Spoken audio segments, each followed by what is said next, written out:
Macet, macet. Capek deh. Baca bang. Ini tadi bacanya gimana bang? Ini mah, ini mah lebih parah nih. Nggak gini bang Kris. Kalau abang tidak tahu, saya kasih tahu. Saya orangnya baik hati. Nggak penting sama tahu dari kamu. Yang mana? Oh berarti kamu kasih tahu saya. Ada di kepalamu yang sesuai di Muslim itu nggak bakalan nyambung. Enggak, ini ditulisnya ini Western Leningrad Kodek Leningrad ini bang. Ini adanya di kitab LAI bang. Sesuai dengan yang ada di kepalamu, kemudian kamu tanya sama saya, oh repot bang, nggak cocok. Ya. Langsung aja, Masa saya bertanya yang ada di kepala anda kan nggak nyambung. Ini bacanya apa bang? Sosok akademis seperti itu, bosan yang begitu. Enggak, saya tanya aja deh gini, saya baik hati. Saya tanya aja, kamu bisa bacanya nggak? Kalau nggak bisa, saya nggak akan jadi bertanya. Bisa nggak? Langsung aja. Nggak, saya akan berbelit-belit. Saya cukup sederhanakan. Kamu bisa baca nggak? Supaya orang semua tahu bahasa Indonesia, supaya nanti saya jelaskan semua ke kamu. Loh, orang Komal tahu. kan tadi saya disuruh bertanya. Ini kitabmu loh, ini kitabmu. Iya, betul. Langsung versi. Nah ini apa bunyinya? You yang baca, you kan tahu kan? Ayo, you baca. Oh berarti Anda belajar ke saya. Ngapain semua belajar ke kamu? Yang ada Lah, kamu bisa nggak di sini bacanya? Paling-paling Anda penyesat kok, enggak penting, baca aja. Loh, kok jadi nyuruh saya yang baca? Gimana sih? You yang mau baca itu kan, yang saya perintahkan apa? Nah, kamu bisa nggak bacanya? Bahasa Indonesia. Loh, ngapain semua jawab? Lu baca aja. Bisa. Nggak bisa ya? Nggak bisa ya? Pokoknya you baca aja. Aku mau dengar. Pokoknya you baca aja. Jadi ketawa saya. Asli bener. Tadi katanya cepetan. Tadi katanya saya disuruh bertanya. Langsung aja. Nggak usah lama. Tadi katanya saya suruh bertanya. Ya bertanya lah, silahkan. Ini bacaannya apa? Itu bertanya, ngapain kamu suruh baca saya? Itu Loh, pertanyaan saya ini bacaannya apa? Saya lagi bertanya. loh. Yang saya suruh kamu kita perjanjian baru dalam bahasa Indonesia. Oh, perjanjian baru. Perjanjian baru. Oke, perjanjian baru. Ntar ya, saya bukain dulu perjanjian baru. Oke. Oke, sebentar. Sebentar. Saya bantu bacain lagi. Saya bantu. Bentar ya, saya bukain ya. Ini perjanjian baru. Ini perjanjian baru ya, perjanjian baru. Nah, ini perjanjian baru Markus dalam percakapannya. Ini. Iya. Perjanjian baru. Baca. Saya mau dengar.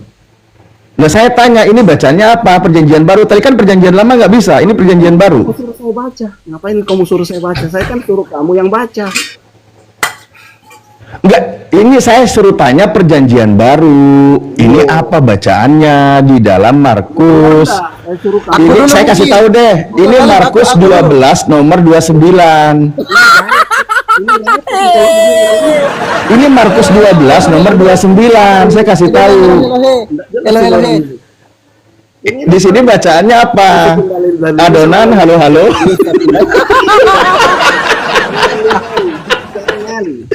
Tadi kan kau udah baca tadi, Bang. Tadi kan kau sudah sebutkan clue-nya. Kalau tadi saya tampilkan ulangan 6 nomor 4, ya kan? Anda nggak mau itu kita perjanjian lama, ya udah pakai perjanjian baru. Ini perjanjian baru. Kita balik, aku yang tanya lah dah. Ini nggak beres ini. Pertanyaan saya dijawab dulu kok jadi balik nanya.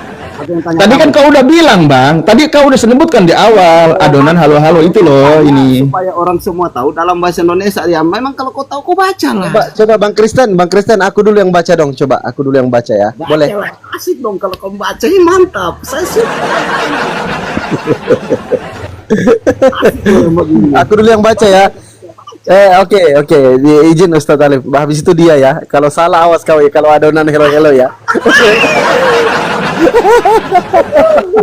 Dia tadi baca gimana Ustadz? Adonan hello. Adonan hello.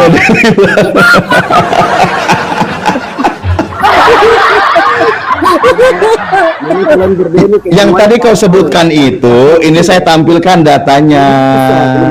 Ini bacaannya apa, Bang? Tadi kan Abang tadi sudah sebutkan. Abang tadi sudah sebutkan kan di awal tuh. Tadi apa, Abang gimana sebutannya tadi?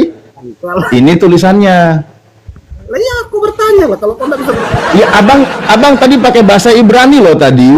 Ini sama aja aku mau tanya saya lagi, ngapain maksudnya saya? Kau Enggak, saya tanya, yang tadi Abang baca itu, yang tadi Abang sebutkan itu bacaannya seperti apa di sini? Itu pertanyaan saya. yang mana? Ini nih, ada tunjuk nih, saya tunjuk nih. Lah, you baca. Oh, saya baca. Kamu nggak sanggup ya? Baca. Kita mau dengar supaya kamu nanti Ya, baca. abang bisik-bisik aja, saya nggak bisa gitu, Bang. Nanti saya bacain. Dibaca lah, Bang. Aduh, Ya, Abang bilang dulu dong, maaf Bang, saya nggak bisa. Tapi pelan-pelan aja biar nggak pada denger. Hah? baca lah, Bang. Aduh, asik ini. Adonan, hello. Ini goblok lagi yang di atas ini. Nggak bisa jadi pengkhotbah orang-orang. Oke, coba Ustaz izin aku dulu ya. Coba yang pertama itu Adonai. Pakai pulpen dong Ustaz biar beliau belajar. Adonai. Bukan. Oh, bukan. Ini Shema Shema. Israel. Israel Adonai. Iya. Langsung nyambung dia. Ini dibacanya apa, Bang? Yang ini? Di sini apa?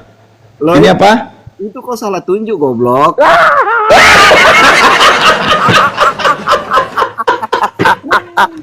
Salah aja. Repot ini. Astagfirullah. Ini yang dibahas lagi ada badut minta ditertawakan. Ustaz Ali jangan dilompati dong dalilnya. Nanti dia tidak hafal, dia tidak ingat itu. kemudian dibahas lagi yang aneh-aneh ini sebentar aja. Enggak, ini bunyinya apa ini, Bang? Ini bunyinya apa ini? Aduh, repot. Adonai. Ini bunyinya apa? Repot sama Adonai. Saya bantu, Bang Kristen. ya, Ini loh, yang ini nih, nih. repot Nih. ini mah. Kalau nggak bisa nanya nanti aku yang tanya dah sama kalian. Repot. Ya ini bunyinya apa, Bang? Ini kalimat tanya ini. Baca aja goblok. Gimana lama amat.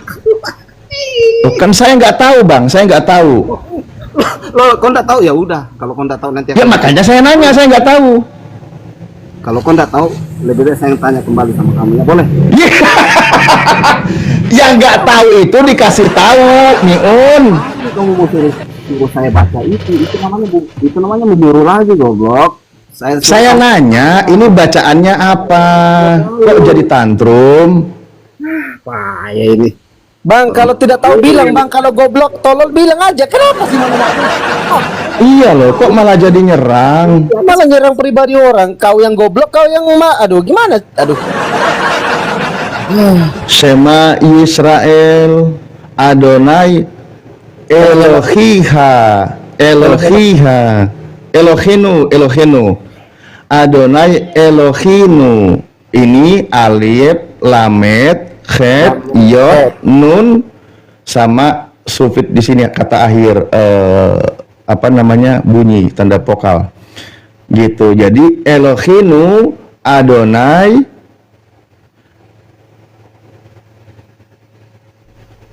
mau ikutin nggak? Oh ya sudah, nggak bisa. Oke. Dah ya. Ya Chris ngelawaknya udah ya. Dah, daripada mulai nyerang pribadi.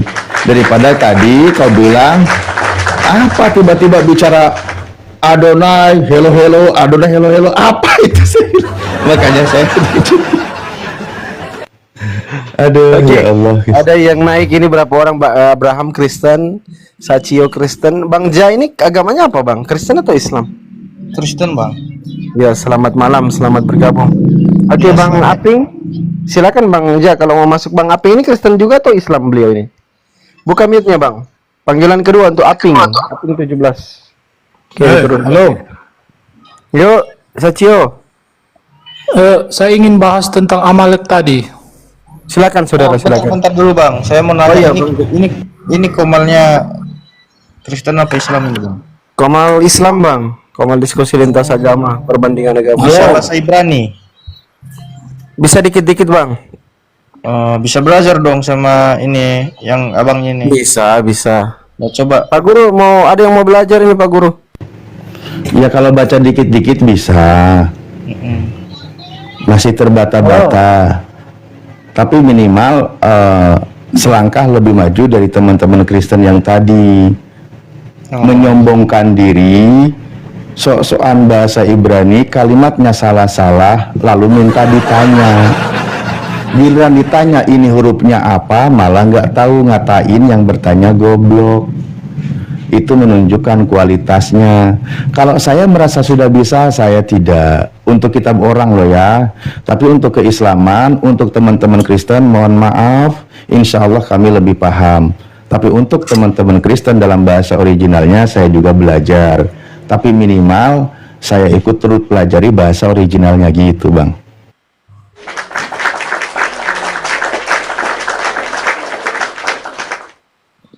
Oke. Menarik itu bahasa asli original Bible. Oh, saya ingin bahas Amalek tadi, Amalek. Silahkan bang. Iya, masalah Amalek itu saya rasa itu otoritas Tuhan ya itu. Betul, saya sepakat bang. Bang Sasio, saya izin ini dulu ya, saya sampaikan dulu ya. Pembahasan itu berawal dari kan yang berfirman di perjanjian lama itu namanya Yesus. Itu saya tanya di dalam 1 Samuel 15 nomor 3. Di situ dikatakan Tuhan berfirman itu memerintahkan untuk membasmi bangsa Amalek, dari mulai orang tua sampai bayi yang masih menyusui, laki-laki dan perempuan sampai ke binatang. Saya tanya, jadi di sini Yesus berfirman. Nah, ketika pertanyaan itu ada, kenapa menjadi ragu teman-teman Kristen? Itu yang jadi pembahasan, gitu loh. Dipahami ya permasalahannya? Jadi itu masalah Amalek itu kita semua setuju kan itu memang otoritas Tuhan kan itu. Betul, otoritas Tuhan. Anda setuju di situ Yesus yang berfirman? Mengenai Yesus itu tidak tercatat kan Yesus di perjanjian lama. Hasem yang berfirman Hasem. Iya, Yesusnya belum ada ya. Tidak ditulis belum ada, tapi juga tidak ditulis sudah ada. Masih misteri bang. Masih misteri. Anda lebih setuju di situ Yesus atau tidak ada Yesus? Oh itu masih misteri ya. Karena Yesus kan muncul. Kapan terpecahkan misteri ini bang? Ini udah 2000 tahun bang. Yeshua lah yang tahu. Cuma ya pasti Yesus berkata aku dan Bapa satu sih. Berarti Bapa diam di dalam aku, Yesus diam di dalam Bapa. sebelum dia berkata seperti itu, atau gini aja bang, belum ada Yesus, Yesus itu baru lahir di abad pertama dari rahim ibunya. Jadi di perjanjian lama itu Yesus yang berfirman di situ itu tidak ada Yesus dan bukan Yesus. Itu Sang Elohim yang berfirman kepada Nabi Musa dan nabi-nabi yang lainnya. Gimana? Biar cepat kelar kita. Oke. Anda setuju ya? Oke, setuju saja kalau itu juga ada Yesus di bagian itu ada Yesus di bagian perjanjian lama. Oh, Anda lebih setuju ada Yesus? Iya. Nah apa? Anda Karena tahu itu kan? Gini aja dulu gini. otoritas Amalek itu kan otoritas Tuhan. Kenapa jadi ragu? Dari pandangan perspektif abangnya dulu lah, gimana itu menurut? Ya kalau perspektif saya, Yesus belum ada. Dia baru lahir di abad pertama, ngapain repot-repot? Ini kan Tuhan yang berfirman kepada Nabi Samuel. Oke. Iya. Itu di perjanjian lama tidak ada, tapi Bagaimana? statement Yesus aku dan Bapa satu itu artinya Ya, udah dulu lah di bicara perjanjian lama. kekekalan. Enggak ke Abang Socio, kita ikutkan dulu yang dibilangnya ini di perjanjian lama. Yang berfirman di perjanjian lama ini Tuhannya Yesus dan Tuhannya Nabi Musa dan Tuhannya Nabi Samuel. Oke. Kalau menurut apa yang saya pelajari, Dari Rabi ya.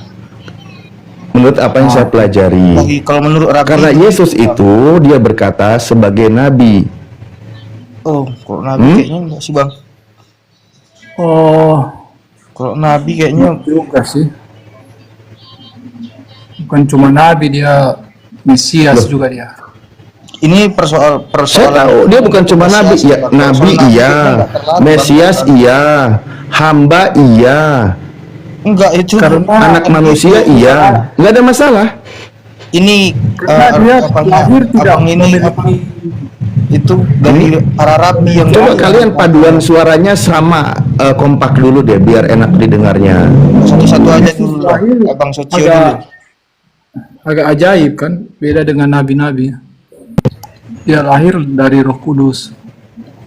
Saya tahu Yesus itu Yang buat bayi orang berpikir, bayi kan? ajaib ya tadi ya. Kan Hmm. kalau kita pikir, kan di dunia ini, di alam semesta ini ada malaikat, ada Tuhan, ada iblis.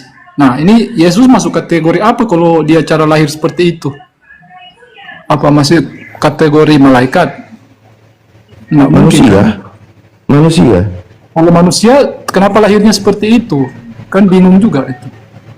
Ya tanya sama Tuhannya, Tuhannya Maha Kuasa, Maha Bisa. Oke, Nah, sekarang saya itu tanya ya jadi- bang. Jadi Sekarang saya tanya. pemikiran orang Kristen kan Sekarang itu. saya- Kenapa?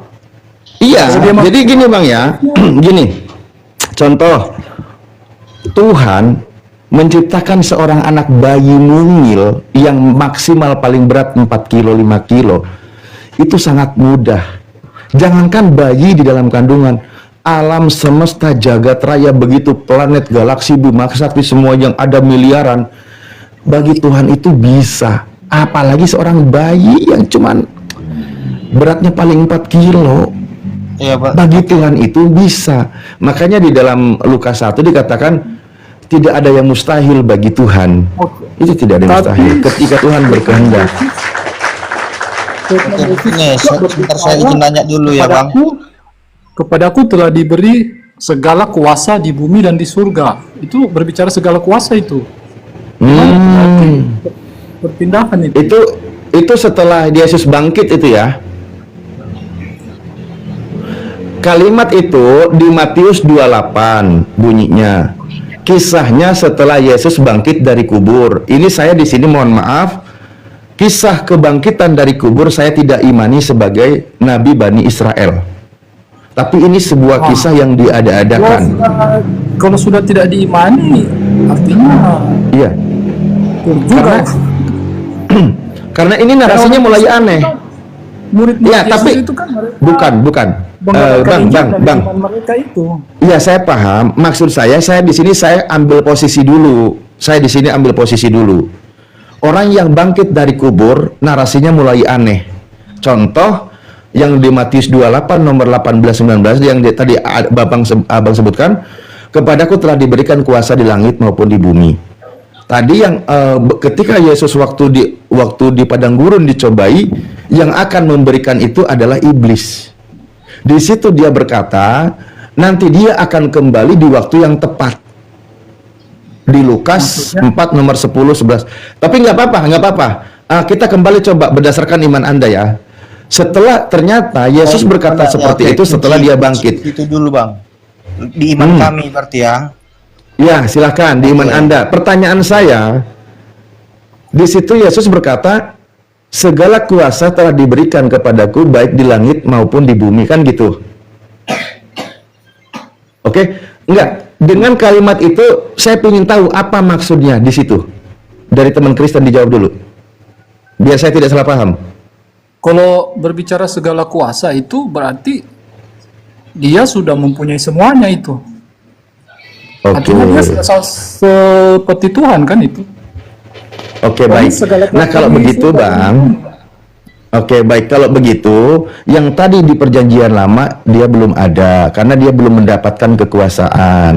Nah, dia baru diberikan kuasa setelah bangkit dari kubur. Itu pertama. Kedua, Bang, ketika dia sudah menjadi segala kuasa diberikan kepada dia, pertanyaannya, yang memberi masih ada kekuasaan atau tidak?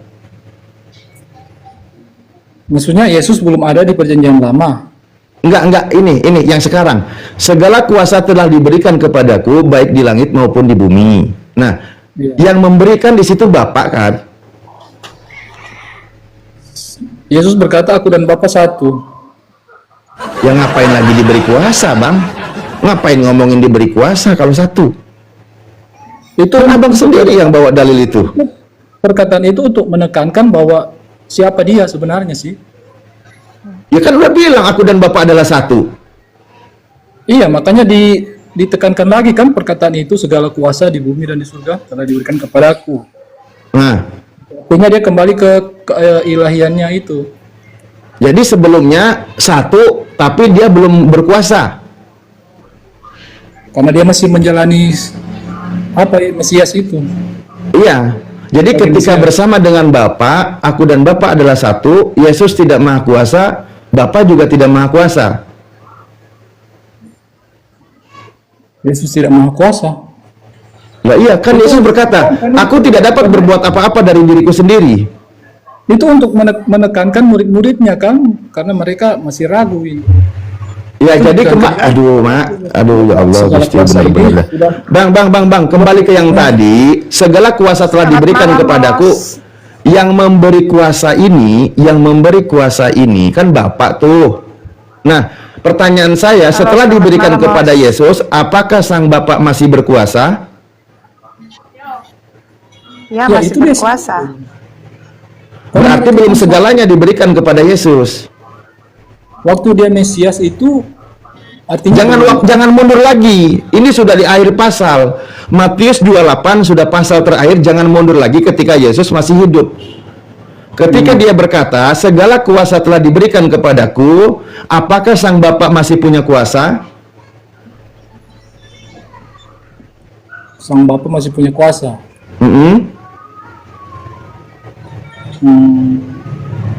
Sulit juga itu ya. Gini aja balik ke yang perjanjian Iya, lama sulit aja. emang. Karena itu misteri itu memang agak sulit.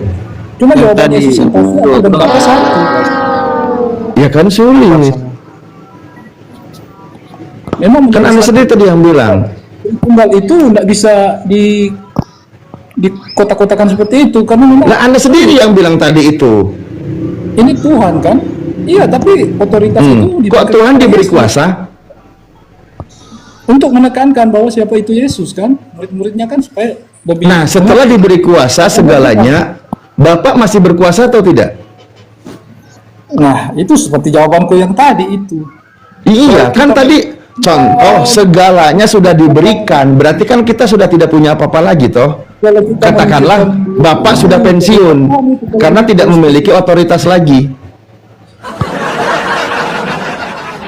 Konsekuensinya loh ya, konsekuensinya. Atau gini deh, biar nggak repot, kita pembuktian aja. Di mana kekuasaan Yesus ketika dia hidup di bumi? Saya izin turun dulu lah. Ya. Yesus membangkitkan orang mati. Itu belum diberi kuasa itu. Belum diberi Host kuasa. tempatku mau maghrib, bos. Lalu kalau Cak Tata udah kembali belum ya? kuasa siap Dari kuasa Bapa. apa dia? Tata udah mau membangkitkan orang mati. Oh, Yesus berkata Ya, segala izin Cak ya, aku parkun ya. Oke, saya tidak udah dari Bapa. Lanjut. Tapi kan Yesus berani berkata segala kuasa telah diberikan di surga dan bumi kepadaku. Artinya dia seberani itu berkata itu.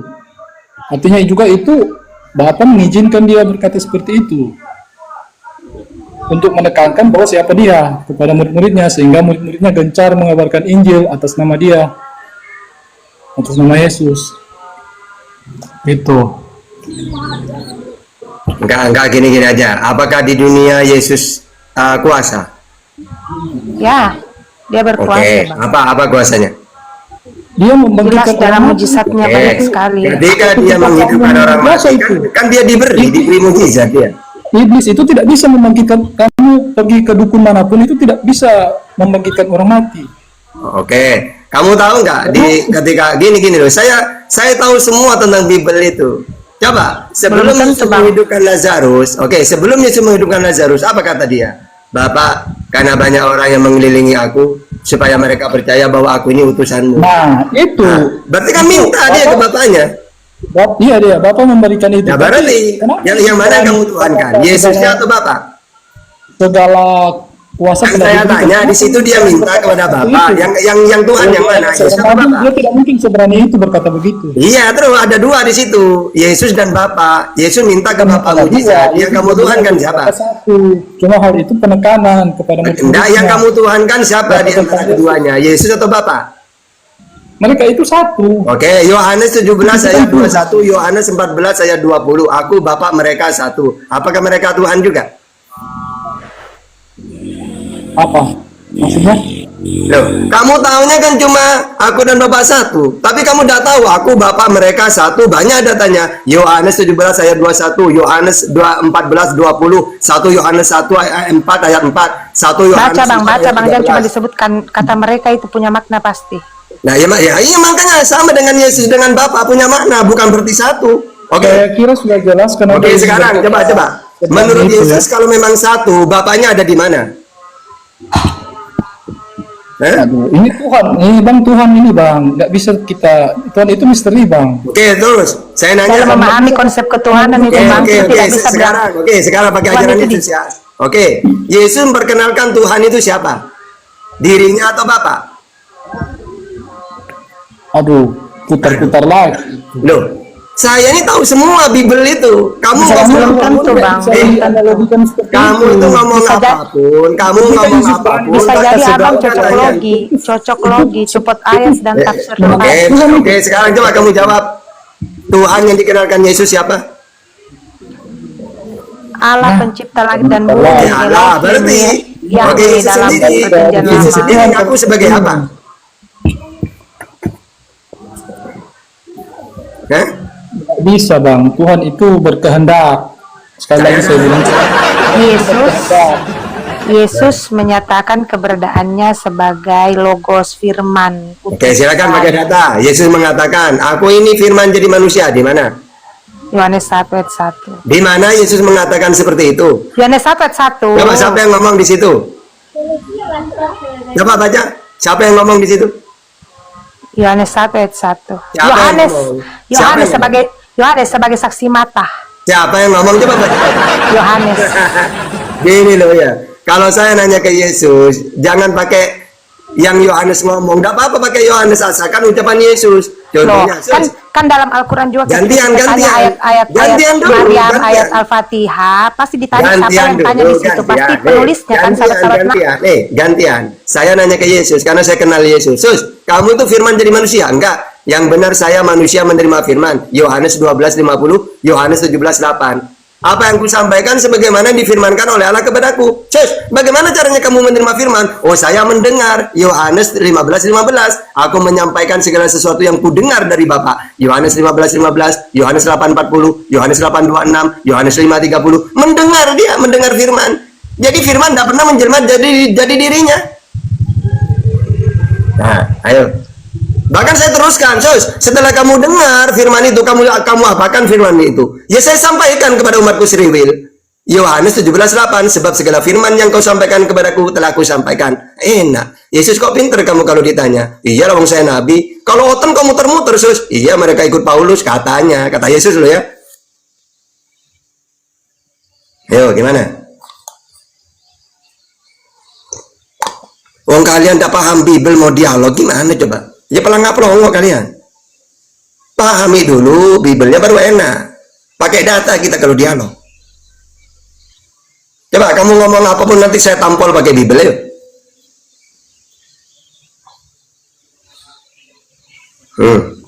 Macet.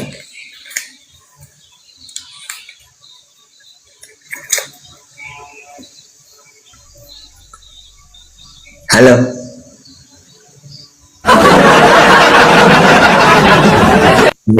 Karena ngomong apapun datanya ada pada saya.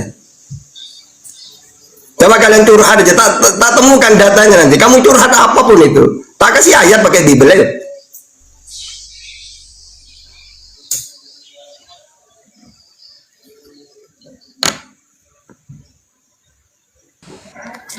Oke bang, lebih kenal mana bang? Katanya kamu kenal Yesus. Kamu dibandingkan dengan murid-murid Yesus lebih kenal mana sama Yesus? Kamu atau murid Yesus? Lebih kenal saya. Coba sekarang menurut murid Yesus itu siapa? Coba. Pakai data tadi. Kalau saya kan Semua murid Kristen ini jadi besar itu karena murid-murid Yesus. Oke, sekarang buktikan lebih pintar mana saya dengan muridnya Yesus. Oke. Kristen ini jadi sebesar Oke, ini. saya buktikan. Tunggu dulu. Nanti kamu buktikannya pakai menurut muridnya Yesus ya. Kalau saya kenal Yesus. Siapa dia? Dia utusan Allah untuk Israel. Matius 19:24, seorang nabi. Markus 6 ayat 4, penyampai firman. Yohanes 17:8. Yang mengutus dia adalah Bapa. Yohanes 5:30. Siapa Bapa itu? Tuhan dan bumi. Matius 11:25. Kalau dicopot-copot begitu, penjelasannya panjang itu, Bang. Nah, sekarang menurut muridnya Yesus, siapa Yesus itu? Coba, lebih pintar mana dengan saya? Ayo. Nah, Ya, oke lah. Itu ya, Bang. Kami menyerah. Anda Ya, lebih menyerah. tahu tentang Yesus daripada murid-murid Yesus. Kami yang Katolik. Semua murid-murid Yesus tidak mengenal Yesus. Anda lebih mengenal Yesus. Oke. nah, betul itu. Ya. Apalagi- Selamat, Bang. apalagi Anda Islam lebih yang mengenal kenal Yesus kepada itu. ke-12 murid Yesus yang bermujizat atas nama Yesus dan lain-lain. Anda lebih Tapi mengenal mereka Yesus. tak kenal Yesus. Tapi kenapa mereka tidak kenal Yesus? Ayo. Ya, selamat. Anda lebih mengenal Yesus. Asik. Apologet kenal Yesus, Kristen tak kenal. Iya.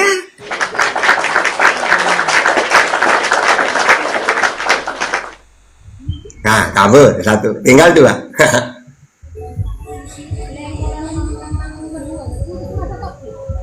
Silakan Bu Meriati. Memang Kristen tidak kenal Yesusnya. Yang kenal Yesus itu kami. Noni Kristen juga Noni. Kristen bang, Ya, gimana saudara? Ayo silakan ngobrol-ngobrol santai yuk. kalau kami nggak kenal Yesus nggak mungkin kami sembah lah. Nah itu dia bang. Teman-teman Kristen kan ini selama ini menyembah terhadap, selama 2000 tahun ini menyembah terhadap Yesus palsu. Jadi nggak kenal Yesus asli. Nggak ada palsu-palsu bagi kami. Kalau kamu menyembah Yesus berarti kamu tidak kenal. Karena Yesus gini Sama loh. itu waktu kita di sekolah kita nggak belajar palsu. Enggak gini loh caranya. Kalau kamu kenal Yesus, dia akan Yang kamu pakai kenal Yesus. perumpamaan, pakai bahasa Tunggu pikiran dulu, gantian gini loh. Kan Kalau lah kamu dari tadi kenal kamu yang Yesus, bicara. Dari Ya. tadi kamu yang bicara kan. Oke, sekarang kamu ngomong, silakan. Nanti Nah. habis ini saya bantah ya, silakan. Kalian pakai perumpamaan dengan logika sendiri, udah. Saya juga begitu. Kalau saya belajar palsu waktu SD sampai SMA itu saya tidak mau. Sudah. Sudah, saya. Yang saya itu sendiri menjadi bodoh kalau saya belajar palsu. Ini intinya curhat nih. Bukan curhat, biar Ada dong. biar pembicaraanmu masuk logika gitu, sama ya kami juga. Dan kamu mau pakai apa? Kamu perumpamaan Kamu mau dengan melawan logika. saya pakai apa? Ya kita pakai logika, pakai pikiran, pakai yang benarnya Udah, gitu. silakan kamu pakai pikiran. Kenapa mentuhankan Yesus? Coba, bagaimana? Saya mau pakai data saja ya. Nah, karena di pikiran saya itu percaya saya karena itu sudah memberikan banyak mujizat. Nah, makanya saya percaya. Kenapa saya tidak percaya sama Allah kalian? Saya tidak mengenal. Oke, saya tanggapin. dulu. Kenapa? Oke. Udah. Sudah? Oke, saya tanggapin pakai data. Bang, Kalau saya mengenal Allah kalian, saya percaya. Gantian, tenang. Justru kalau dia bermujizat bukan Tuhan, Bang. Kisah para Rasul 2:22, pemberian Tuhan mujizat itu kepada Musa, Yesus. Jadi, kalau kamu tahu Yesus bermujizat, berarti bukan Tuhan. Karena mujizat itu pemberian Tuhan. Kisah para Rasul 2:22. Makanya ketika Yesus menghidupkan Lazarus, dia minta kepada bapaknya. Yohanes 11 ayat 44. Nah kan kamu tuh aneh. Yesus bermujizat dituhankan. Padahal kata Yesus, Pak, berikan aku mujizat Pak, supaya mereka percaya bahwa aku ini utusanmu. Malah dituhankan sama Kristen. Aduh. Sekarang mujizat dari agama kalian apa? Minta apa? Ya segalanya ada mujizat dari kalian. Oke, saya tunjukkan ya. Jadi pernah orang-orang kafir Quraisy itu meminta mujizat. Wahai Muhammad, kalau kamu utusan, mana buktinya? Bukti apa? Mujizat. Lalu turun ayat Iqtarabatis sa'awan sakol komar. Di hadapan mereka, Nabi Muhammad membelah bulan di hadapan mereka. Hah? Nah terus, Bulan. nah itu bukti bahwa dia utusan sama Namanya seperti mujizat dari Yesus, kalian. sama seperti Yesus. Bapak, Di mana ayatnya, Bang? Di mana ayatnya, Bang? Di Bapak, Al-Quran? saya minta Di mana mujizat, ayatnya? Pak. Supaya Ayatnya, mereka Bang. percaya. Ayatnya di Al-Quran di mana, Bang? Coba ini.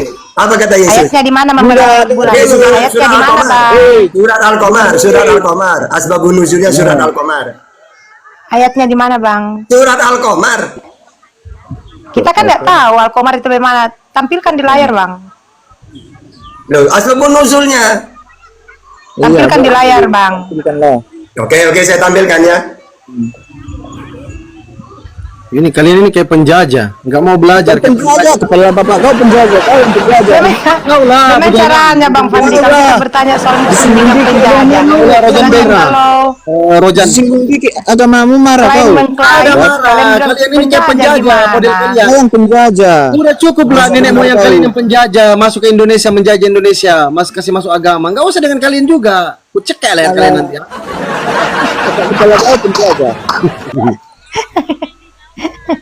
Banyak bacot lu. Tahu lah, banyak bacot. Rojan. Banyak bacot, banyak pompa kau, makanya bahasa agama orang kau. Rojan begu. Diamlah Kau kau. yang rojan, kepala bapak kau itu besar. Kepala bapak kau lah. Longor. Berdiri kayak duren. Longor. Mau bahas agama orang, agama sendiri nggak ngerti apa artinya. Siapa yang nggak mengerti? Kalian yang nggak Kau nggak ngerti kau, banyak bacot. di Makanya sini, Yesus kau. itu tidak kenal kalian Kristen. Kau babannya mam. Hidup TikTok kau. Marah-marah pula Mana kau. ini, Bang Tata ini? Mana? Ini ya. Ya, ini. Dengerin ini, saya bacakan. Imam Tirmidzi meriwayatkan dari Anas.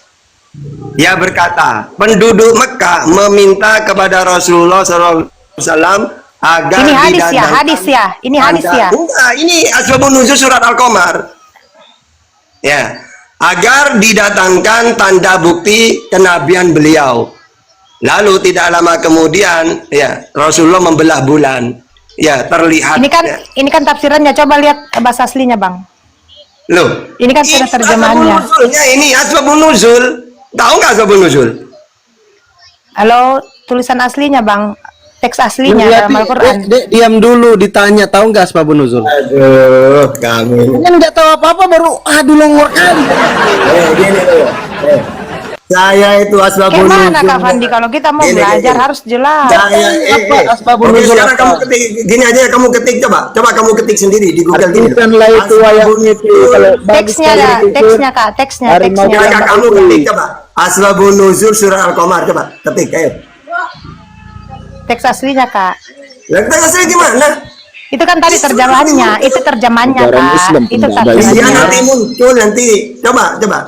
Coba kita yang ketik di situ. Kita kan ahlinya. Kalau saya tanya aslinya kamu bisa baca nanti. Ini sebenarnya ini apanya ini agama Islam. Ya nggak diajarin loh Bang. Oke, jadi gini. Saya ini tentang mujizat ya. Kalau surah Al-Qamar Nabi membuktikan bahwa dia utusan. Yesus dalam Yohanes 11:41, Yesus minta mujizat juga sebagai bukti bahwa dia utusan. Sama dengan Al-Qamar itu. Coba baca. Yohanes 11:44 coba baca. Nggak usah Bang, kita mau lihat teks aslinya Bang. Nah, coba sekarang kamu, mana teks aslinya mujizatnya Yesus, coba tampilkan ke saya. Ya, banyak itu. Ya coba tampilkan coba. Tapi kau pintar kitab, kau aja yang buka kan udah tahu. Iya. Coba. Saya tidak ada saya. Kamu lo ayatnya saja kamu gak tahu di mana Yesus bermujizat. Coba di mana ayatnya, coba. Banyak Matius, Markus, Lukas. Ya coba baca satu ada coba mana? Loh, kan belum selesai yang tadi Bang, satu-satu Bang. Satu-satu Bang yang tadi. Kita tamu kau pintar kitab mananya. Kan Abang tadi pembicaraan terakhir kita kita melihat posisi sama antara Yesus dan Nabi Muhammad yang sama-sama utusan mengadakan mujizat. Lalu diceritakanlah Abang bahwa Nabi Muhammad pernah dimintai tanda apakah dia sebagai utusan, lalu dia membelah bulan. Nah, pertanyaan kami, mana teks aslinya? Kami mau melihat, kami mau belajar bahwa betul-betul ada teks aslinya. Oke, sekarang bahwa coba kamu tunjukkan Muhammad, juga ya. Kamu juga tunjukkan ya. Yesus bermujizat ya. Oke, Coba kamu satu-satu. ya kamu tampilkan coba. Ya, Coba kamu kan tampilkan abang gimana belum, Yesus. abang kan belum tampilkan langsung mau ke balik. Barusan saya sudah nampilin. Coba Enggak, itu terjemahannya, itu terjemahannya, Bang. Coba, Itu oke, terjemahannya. sekarang kalau kamu minta teks aslinya juga, coba Yesus bermujizat teks aslinya coba. Gimana? Hah? Selesai satu-satu dulu, Bang. Iya. Kalau abang Enggak. selesai, Saya nanya ke kamu, ada nggak Yesus bermujizat teks aslinya kamu punya nggak? puja, Bang. Oke, silakan tunjukkan. Ya, abang dulu kan tadi kan Sudah aku satu-satu. tunjukkan barusan. Bukan, itu terjemahannya, Bang. Oke, kalau kamu tunjukkan ke saya terjemahan atau aslinya? Terjemahannya, Bang, itu. Ya sudah, sama-sama kan? Itu terjemahannya. Kalau saya tunjukkan, saya hanya punya satu Alkitab, tapi Alkitab Yunani, Oke. bahasa Yunani. Sekarang mujizat itu pemberian siapa? Kok malah putar-putar? Kita minta teks aslinya lain lagi. Loh, sama kok kamu juga udah bisa nggak sini teks aslinya? Allah, kau pun kau nggak kenal, masa kau sembah? Ayo kita bahas satu-satu. Kenal, ayo. Bang. Kau Ada kenal orang yang enggak? menyembah suatu hal yang tidak dikenal. Oke, sekarang Yesus menyembah siapa ya? Tuhannya Yesus siapa? Oh, Tuhan Yesus siapa? Pertanyaan apa itu, Bang? Loh, saya nanya ke Yesus, jawab Yesus. Kalau Saya nanya tanya ke Allah, Yesus, kau kenal apa enggak? saya kenal. Yesus siapa Tuhannya? Mana ada kau kenal? Oke, saya nanya ke Kalau Yesus. itu kalau kau Gini, kenal, pernah kan saya kau dulu lihat? bilang, saya kalau nanya ke Kristen nggak bisa jawab. Kalau nanya ke Yesus, Yesus pinter. Yesus siapa Tuhanmu? Allah Bapa. Kau kenal Allahmu? Matius kenal 25. Aku Jagonya bersyukur. abang itu ya memposisikan bisa bertanya, sedangkan Yesus hidup di abad pertama, abang hidup Ya, di maka saya nanya, Yesus, siapa Tuhanmu? Belum Tuhanku Allah tentu. Bapa, Matius 11:25. Nah, coba saya nanya ke Kristen. Kristen, siapa Tuhannya Yesus? Pelangga mereka itu. Bang Andi, aku turun dan Bang Andi, aku lebih suka berdiskusi dengan Bang Suma. Nah, Jelas Mari. penjelasannya. Kalau ini dia kayaknya lari, tidak takut. masuk akal. Takut. Ya, itu masuk akal kamu udah ngerti Bible. Kamu udah ngerti Bible. Bahasamu yang Orang mau belajar Ada, tentang Nabi yang membela bulan, gimana caranya tidak dijelaskan baik-baik. Ya sudah, kamu ngetik sendiri bisa nggak? Pak kasih tahu caranya. Gimana? kau pun bisa Kan ngetik sendiri Bapak bos. muncul dengan mengatakan, saya Ngetik tahu sendiri semuanya. juga, mujizat Coba Tuhan. izin catat izin masuk Bang. yang Kristen ini Mary sama Noni kalau Nabi Muhammad masih hidup terus ditunjukkan kalian mujizat di depan mata kalian, apakah kalian akan ikut Nabi Muhammad menyembah kepada Allah? Ikut? Kami nggak masuk logika kami Nabi Muhammad pilihan. Misalkan Nabi Muhammad masih hidup, Nggak ada pakai di zaman misal-misal sama sekarang. kami. Kalau ya, Dengar dulu, dengar. Nah, ini Katakan ya, kalau ya, kalian katakan tidak. Tidak ada makanya sih, Bang. dikatakan Misal-misal. dikatakan di dalam Al-Quran orang-orang musyrik, orang-orang kafir kayak kalian berdua ini. nggak ada kafir kami, yang kafir kalian. Yang Berdua kafir. Bang Nonis nggak usah balik, nggak usah mengajak balik, Bang, nggak usah. Biar Makanya di dalam Al-Quranul Karim, di dalam surah Al-Qamar ayat kedua itu, Kita nggak diajar kalian untuk itu membalas. dengarkan dulu baik-baik, dengarkan dulu ya. Kalian itu walaupun diberikan tanda-tanda mujizat, ditunjukkan mujizat di depan mata kalian itu, kalian nggak akan ikut, malah kalian akan katakan, "Woi Nabi Muhammad, kau sihir kau." Paling kau bilang begitu. Enggak, Makanya benar, kami nggak mau ikut karena nggak ada mujizatnya. Kami nggak mau ikut. walaupun ditunjukkan di Kalau depan, misalnya saya kalian itu nggak akan memberikan percaya. mujizat sama kalian itu, Kalian itu hanya percaya orang yang diberi mukjizat, terus kalian Tuhan kan itu aja kalian. Makanya selama Alfa 2000 Omega, tahun, Bang. ya selama 2000 tahun kalian menyembah Yesus palsu atau iblis. mana ada palsu. Nggak usah, Bang Nonis, nggak usah. gimana sih? Itu bukan bagian kita untuk membalas, Bang. Enggak, mereka ini tidak paham Bible, bukan pengikut Yesus Bukan nggak Kristus. paham, kalian yang nggak paham, tapi Coba saya memang. tantang kamu, ayo. Saya tantang kamu Bible kamu, berani nggak? Lah, Ayo, yang sekarang kamu kau udah Bible. pintar, kau bagian Bible tadi kau bilang. Takut Kak. kan? Ya, Takut. saya nggak mengaku saya pintar, udah. Ya enggak, saya akan Tapi buktikan apa yang saya kalian pelajari bukan- itu yang saya bilang, bukan seperti kau. Saya cuma ingin membuktikan bahwa kalian ini musuh terbesarnya Yesus. Kalau saya kenal akrab saya. Ayo, akan saya buktikan bahwa Kristen bukan pengikut Yesus. Ayo, berani? Kita dialog. Kalau kau pintar di Takut, takut. Quran, kau ajarkan Islam-Islam lain untuk Takut. berbuat baik, ya. Takut. Itu kerjaanmu, bukan kayak gini kerjaanmu. Takut. Bukan takut, aku nggak Makanya, takut. Ya udah, yuk. Apa yang kamu kuasai tentang diberi Hanya wahyu? satu yang ditakuti Bang, hanya Allah. Nah, tapi kamu takut. Kamu Abang bukan mau pengikut ditakuti Yesus. enggak Bang? Oke. Nah, gini. Kalau Saya kamu mau pengikut takut sama Yesus, abang, tidak. kalau kamu pengikut Yesus, harusnya kamu berani. Saya pengikut Yesus itu yang sebenarnya, bukan kalian. Jangan sampai kita menunjukkan Batu. keberanian kita di sini. Batu. Pintu surga pun kita tidak lihat. Bukan pengikut Yesus. Jangan sampai kita berkoar-koar merasa bahwa Batu, kita yang batu. paling mengenal Kawan-kawan. agama, padahal pintu surga kita tidak lihat Bang Yesus. gimana. Ternyata Kristen Ini asal dibilang Yesus. Tapi semuanya Kenapa sih disingkat? yang bodoh udah. Kenapa longor-longor kali Kristen ini? Udah catat biar saya yang tanganin orang-orang longor ini. Kenapa? Tahu yang longor. SDM Aku rendah. mau buktikan, berani nggak kalian? Aku mau buktikan yang kalian sembah selama 2000 tahun ini Yesus palsu. Mau aku buktikan? Kau buktikan saja lah kalau itu palsu. Macet. Begini bang. Kalau abang mau berdiskusi hanya memahami satu perikop saja atau satu ayat saja, terus mencocok logi dengan Ya, ayat terus yang lain, itu nggak logis bagi saya bang. Memahami Alkitab itu harus betul lihat konteksnya. Baca Matius 24 lihat latar satu belakangnya, lihat bagaimana masyarakat pada Baca saat Matius itu, lihat 24 satu apa yang perikop. terjadi pada saat itu bang. Baca Matius 24 Lihat satu Yesus perikop. konteksnya berada Konteks dan itu. pelayanan Yesus pada palsu. saat Itu konteksnya. Baca satu perikop. Matius 24 satu perikop baca. Macet. baca nonis. Apa? Kali ini nggak belajar, 21. itulah repotnya kalian nggak belajar. Matius 21 baca nonis. Matius 24 kok 21? Orang itu lah yang pintar-pintar ahli-ahli Alkitab. Lah, Matius 24 nonis.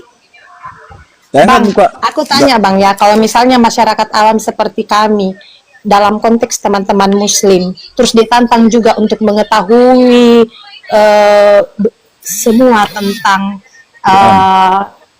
pemahaman mereka, konsep keislaman seperti kami kaum awam, apakah juga mereka mampu menjelaskan semua Pendetamu tentang juga penakut. Al-Quran? Pendetamu juga gak paham kok. Pendetamu udah mungkin berani dialog. Karena udah paham.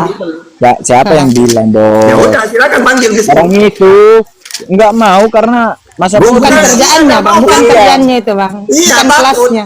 meladeni Karena apa? orang kalau Gini, karena mereka gini. Sama-sama Saya kita. kalau dialog dengan Oke. pemimpin Muslim malu saya. Saya pendeta tidak paham. Hello. Kita belajar sama-sama ya. Pasal 24 saya bacakan khotbah baca, tentang baca. akhir zaman. Apa yang mau dibacakan Bang Fandi? Iya baca satu perikop lah. Iya, khotbah tentang akhir zaman di sini ada di pasal dari 24 1 itu sampai 27 tuh baca. 1 sampai 27 berarti ada 3 perikop. Dengarkan baik-baik. Matius 24 ayat 1 sampai 27 terdiri dari 3 perikop. Tema besarnya adalah khotbah tentang akhir zaman. Artinya di sini Yesus berdiri menceritakan tentang akhir Jangan zaman. artinya baca. Bait Allah yang diruntuhkan. Setelah Yesus keluar dari Bait Allah, datanglah murid-muridnya dan mengarahkan perhatiannya kepada bangunan-bangunan Bait Allah. Ia berkata kepada mereka, "Kamu melihat semuanya itu? Sesungguhnya aku berkata kepadamu, tidak satu batu pun di sini akan dibiarkan di atas batu yang lain, semuanya akan diruntuhkan." Itu perikop pertama. Terus apa lagi, Bang?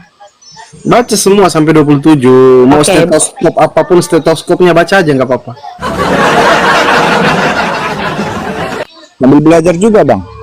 Oke, yang kedua, permulaan penderitaan. Ketika Yesus duduk di atas bukit Zaitun, datanglah murid-muridnya kepadanya untuk bercakap-cakap sendirian dengan dia. Kata mereka, "Katakanlah kepada kami, kapankah semuanya itu akan terjadi, dan apakah tanda kedatanganmu dan tanda akhir zaman?" Jawab Yesus kepada mereka, "Waspadalah, supaya jangan ada orang yang menyesatkan kamu. Sebab banyak orang akan datang dengan memakai namaku dan berkata, 'Akulah Mesias,' dan mereka akan menyesatkan banyak orang. Kamu akan mendengarkan deru perang atau kabar-kabar tentang perang. Namun waspadalah, jangan kamu gelisah, sebab semuanya itu harus terjadi, tetapi kesudahan belum tiba." Tunggu dulu, Bang. Lanjut. Bangsa akan bangkit melawan bangsa, seperti Israel dan Iran saat ini. kerajaan melawan kerajaan, akan ada kelaparan dan gempa bumi di berbagai tempat. Semua itu permulaan penderitaan lahirnya zaman baru. Pada waktu itu kamu akan diserahkan supaya disiksa, dan kamu akan dibunuh dan akan dibenci semua bangsa oleh karena namaku. Banyak orang akan murtad dan mereka akan saling menyerahkan dan saling membenci. Banyak nabi palsu akan muncul dan menyesatkan bangsa banyak orang. Karena kedurkaan makin bertambah, kasih kebanyakan orang akan menjadi dingin. Namun orang bertahan sampai pada kesudahan akan diselamatkan. Injil kerajaan ini akan diberitakan di seluruh dunia menjadi kesaksian bagi semua bangsa. Sesudah itu barulah kesudahan tiba. Perikop terakhir, siksaan yang berat dan Mesias-Mesias palsu. Jadi apabila kamu melihat kejijikan yang membinasakan berdiri di tempat kudus menurut firman yang disampaikan melalui Nabi Daniel, pembaca hendaklah memahaminya, maka orang-orang di Yudea haruslah melarikan diri ke gunung. Orang yang sedang berada di atas rumah janganlah turun untuk mengambil barang-barang dari rumahnya, dan orang yang sedang di ladang janganlah kembali untuk mengambil pakaiannya. Celakalah ibu-ibu yang sedang hamil atau yang menyusu bayi pada masa itu. Berdoalah supaya waktu kamu melarikan diri itu jangan jatuh pada musim dingin atau pada hari Sabat. Sebab pada masa itu akan terjadi siksaan yang dahsyat seperti yang belum pernah terjadi sejak awal dunia sampai sekarang dan yang tidak akan terjadi lagi. Sekiranya waktunya tidak dipersingkat, tidak seorang pun akan diselamatkan. Namun oleh karena orang-orang pilihan waktu itu akan dipersingkat. Pada waktu itu jika seorang berkata kepada kamu, lihatlah, Mesias ada di sini atau Mesias ada di sana, jangan kamu percaya. Sebab Mesias-Mesias palsu dan nabi-nabi palsu akan muncul dan mengadakan tanda-tanda yang dahsyat dan mujizat-mujizat, sehingga sekiranya mungkin mereka menyesatkan orang-orang pilihan juga. Perhatikanlah, aku sudah mengatakannya terlebih dahulu kepadamu. Jadi apabila orang berkata kepadamu, lihatlah ia ada di padang gurun, janganlah kamu pergi ke situ, atau lihatlah ia ada di ruang dalam, janganlah kamu percaya, sebab kamu seperti kilat memancar dari sebelah timur dan melontarkan cahayanya sampai ke barat. Demikian pula kelak kedatangan Anak Manusia, di mana ada bangkai, di situ burung dasar berkerumunan. Oke, baik. Pertama, di dalam original teks ada nggak perikop, stetoskop, apa tokop itu ada nggak? Halo? Di dalam original teks, apakah ada perikop, stetoskop, atau kop itu ada? Dalam original teks di bahasa Yunani Yup. tidak ada bang, dia Tidak ada. satu Oke, kesatuan. tepuk tangan ya. Di dalam original teks Yunani Perjanjian Baru itu tidak ada yang namanya kop, stetoskop, perikop, botol apa segala macam, nggak ada ya. Diskusi baik saja bang, kalau abang siap. diskusi Berarti agak yang buat perikop ini siapa dong?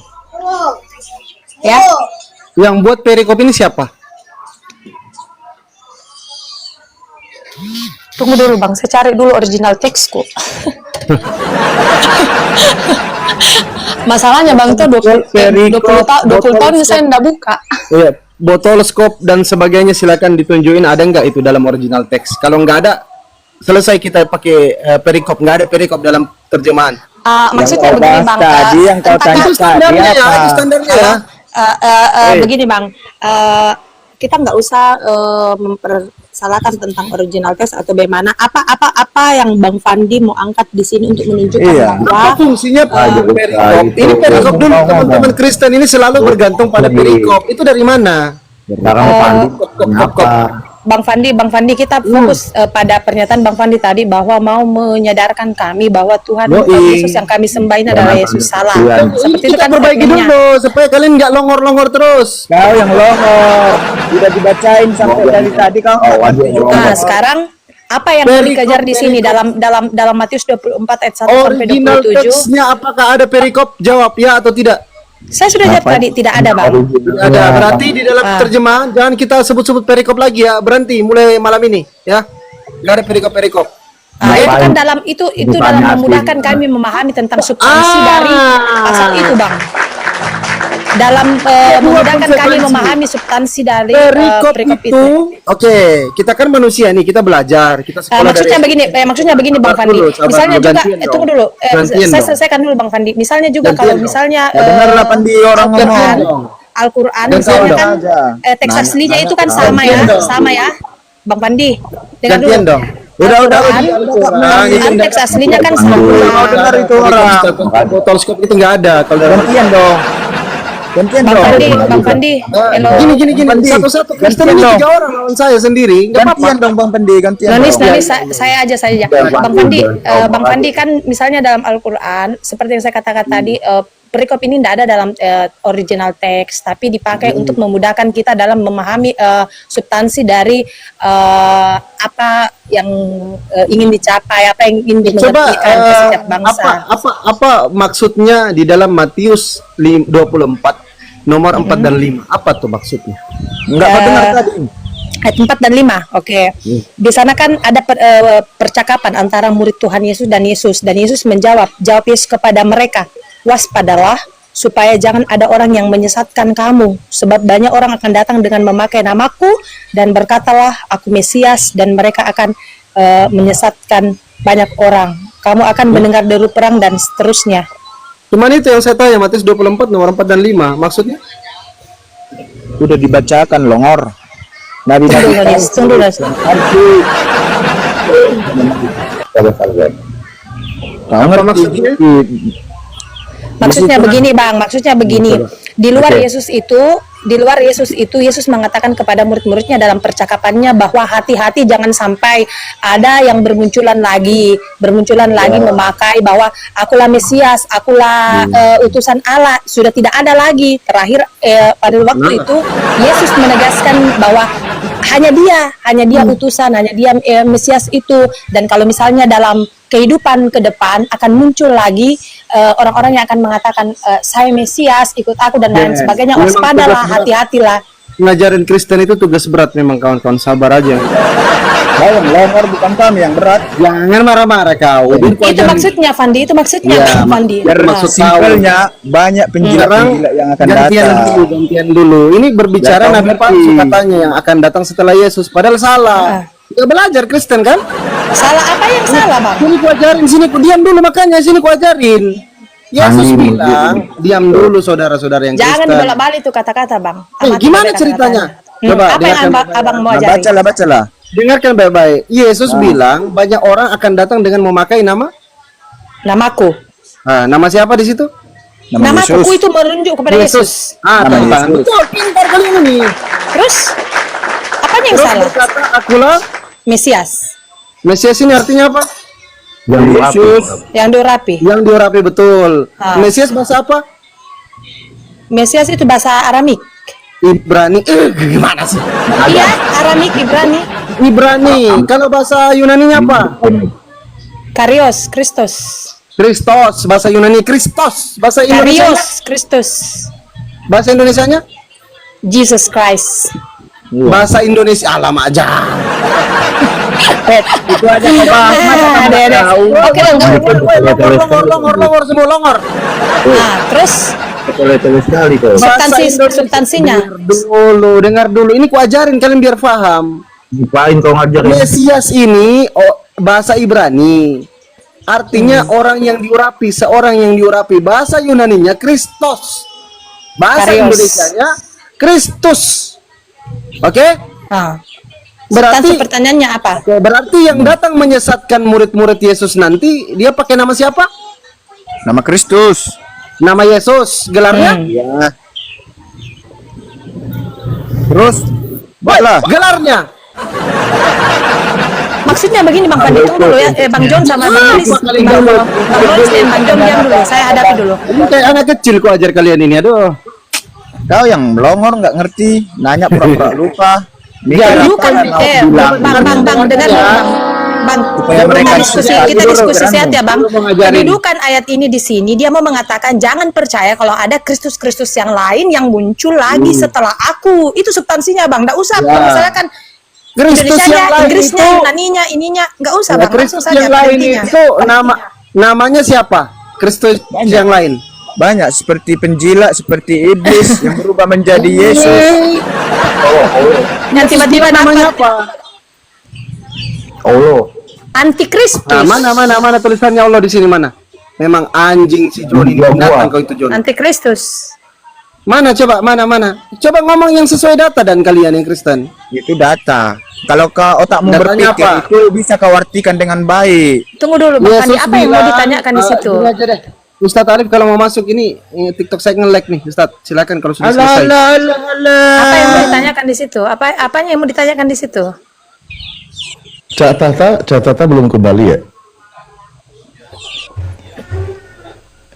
Untuk Apanya teman-teman yang mau Kristen. ditanyakan? Ya. Sibuk masih. Lanjut. Dulu. Oke. Apa? Saya mungkin 15 menit ya, 15 menit. Semoga 15 menit ini,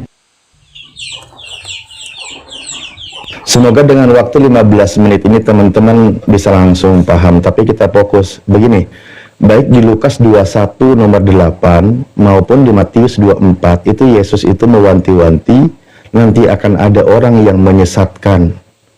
Ciri-cirinya penyesat itu datang memakai nama Yesus.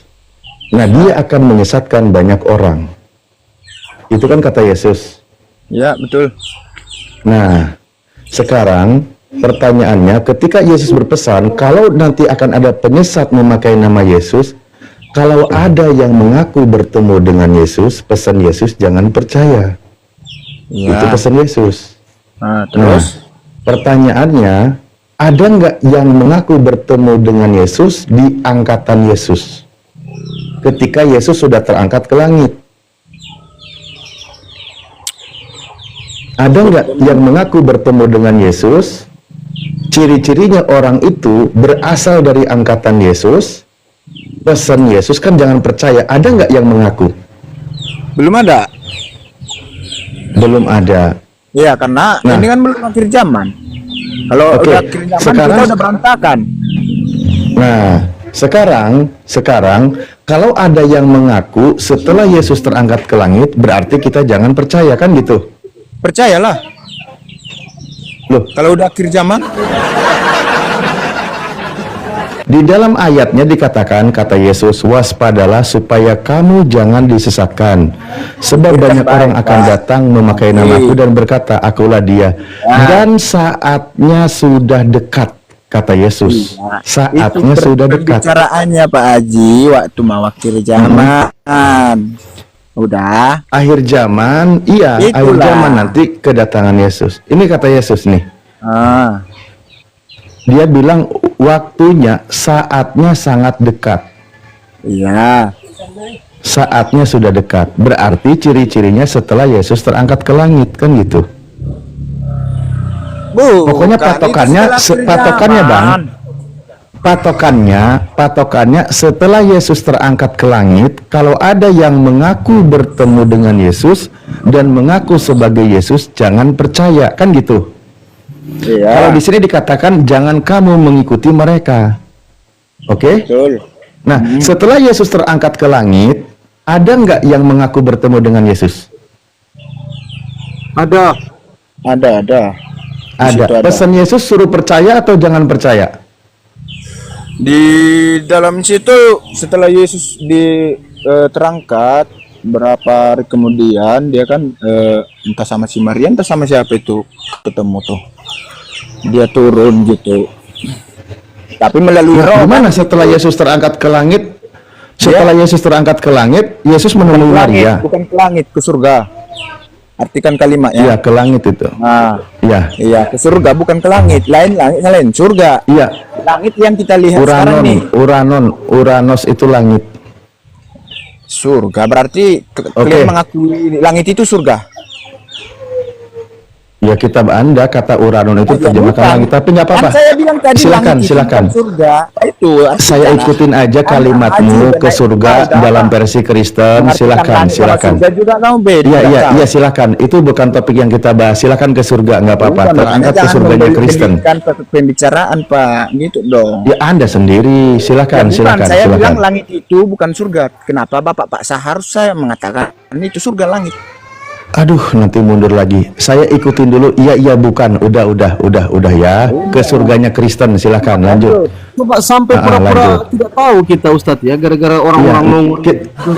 apa boleh buat? Kita ikutin dulu. Kita ikutin dulu ya. Kan yang longor. Iya, ke surganya Kristen. Udah, ke surganya Kristen.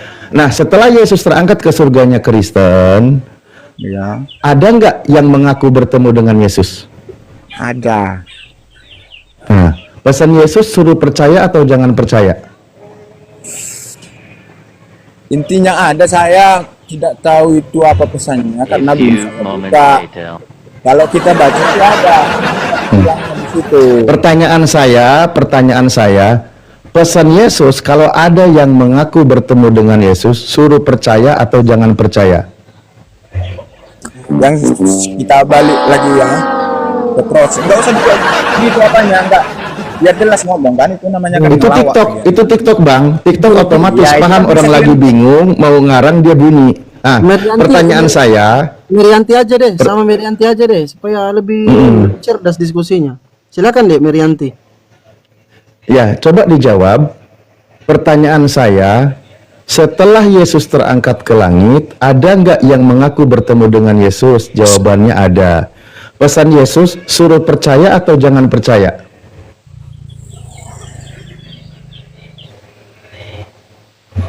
Percaya atau jangan percaya gitu. Pesan Yesus Jangan percaya. jangan percaya. Ketika Paulus mengaku bertemu dengan Yesus, berarti jangan percaya, karena itu Mesias palsu, kan gitu? Pertanyaan saya Bang Alif, apa ukuran yang Abang katakan bahwa teks ini berlaku dekat dengan setelah Yesus terangkat ke surga. Padahal di sini kan jelas bahwa ini khotbah tentang akhir zaman, tidak ditentukan. Artinya waktunya tentatif Bang, tidak ditentukan bahwa Betul. maksudnya waktunya kan kita tidak tahu. Tapi tadi kalau tidak salah dengar Abang katakan bahwa Abang seakan-akan mematok, ya mudah-mudahan saya tidak salah tangkap, mematok bahwa teks ini berlaku setelah Yesus terangkat ke surga dan tidak lama dari itu yang seangkatan dengan dia. Ya kita jujur aja seakan-akan mau menggiring kami ke Paulus, ya seperti itu, seperti yang kemarin yang bertemu dengan Yesus, ya seangkatan dengan Yesus. Tetapi kalau saya tidak melihat, tidak mengklaim bahwa waktunya itu dekat dengan Yesus terangkat ke surga, karena kan persoalan akhir zaman itu kan tentatif waktunya Bang, itu menurut saya. Betul, tentatif, betul. Itu kan tentatif. Nah, kenapa bilang jangan percaya? Karena Yesus kan dia berkata nih, kedatangan Yesus itu tanda-tandanya sebab sama seperti kilat memancar dari sebelah timur dan melontarkan cahayanya sampai ke barat. Demikian itulah kelak kedatangan Anak Manusia. Nah, ketika dia terangkat, ciri-cirinya nanti ada. Kalau ciri-cirinya bukan seperti itu, jangan percaya, kata Yesus. Baik, kenapa harus digenapi? Begini, Kak. Yesus itu dengan serius dia berkata, kenapa kalimatnya? Coba kalimatnya seperti ini. Ketika dia 24-25, dia sampai berkata, camkanlah, aku sudah mengatakannya terlebih dahulu kepadamu. Dan di situ kata Yesus, penyesat itu datang kepadamu, berarti kepada murid-murid Yesus, orang yang seangkatan dengan Yesus. Pesan Yesus jangan percaya, dan ini nubuatan sangat serius sampai ditekankan, camkanlah, aku sudah mengatakannya kepadamu. Nah, kalau Yesus sudah berkata dengan serius, Matius 24:25, Matius 24, boleh dari 23, boleh nih. Boleh dari 20, boleh, terserah lah. Ini kan dari 4 dan 5. Sebenarnya tadi kayaknya sudah dibahas. Ya. Pada waktu itu, jika orang berkata kepadamu, lihat Mesias ada di sini atau Mesias ada di sana, jangan kamu percaya. Sebab Mesias palsu dan nabi-nabi palsu akan muncul dan mereka akan menyesatkan akan mengadakan tanda-tanda yang dahsyat dan mengadakan mukjizat-mukjizat, sekiranya mungkin mereka akan menyesatkan orang-orang pilihan juga, kan gitu. Camkanlah, aku sudah mengatakannya terlebih dahulu kepadamu. Berarti ini tidak jauh peristiwanya dari Yesus. Nah, Yesus katakan kalau nanti kedatangan dia sudah tekankan ciri-cirinya dan seterusnya, kan gitu. Nah, Tidak ada kenapa kata angkatan di situ, Bang, yang seangkatan dengan murid-murid. Bahwa sosok itu akan datang dari orang-orang yang seangkatan dan murid-murid. Oke, Kata camkanlah saya memang tanya. itu adalah sebuah penegasan, keseriusan. Camkanlah berarti di situ memang Yesus sangat menegaskan bahwa hati-hati. Baik. Tapi tidak ada Betul. kata yang menunjuk pada angkatan. Karena saya tahu bahwa akhir dari diskusi Oke. kita ini, Bang, pasti mengiring kepada Paulus. Iya, karena gini Mbak, selain dari Paulus tidak ada kandidatnya selain dari Paulus. Nah, kita kembali, Mbak, pengajaran Mesias palsu ini sama saja dengan pengajaran antikris alias berlawanan dengan Yesus. Anda setuju nggak? Ya, Nah, pengajar antikris Anda sudah tahu dari mana asalnya?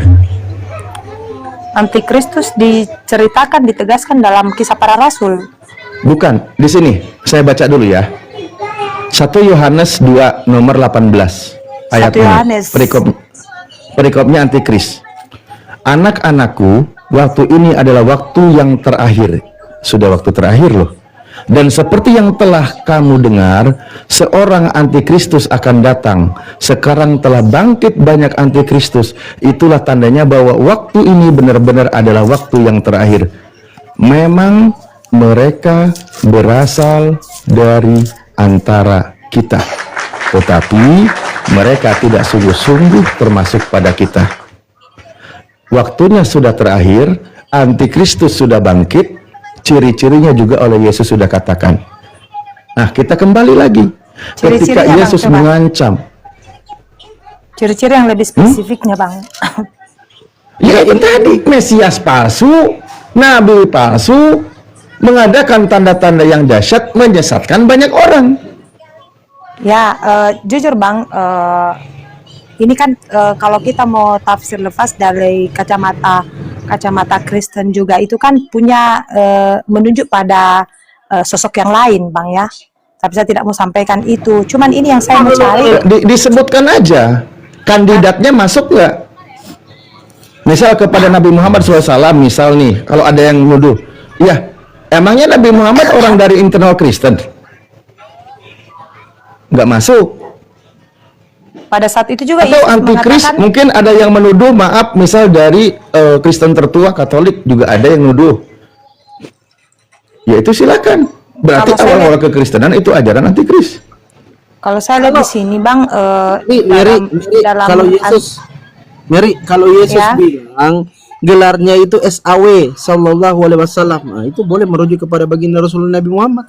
Tapi Yesus bilang gelarnya Kristus, gimana sih? Oke. Gimana, bro?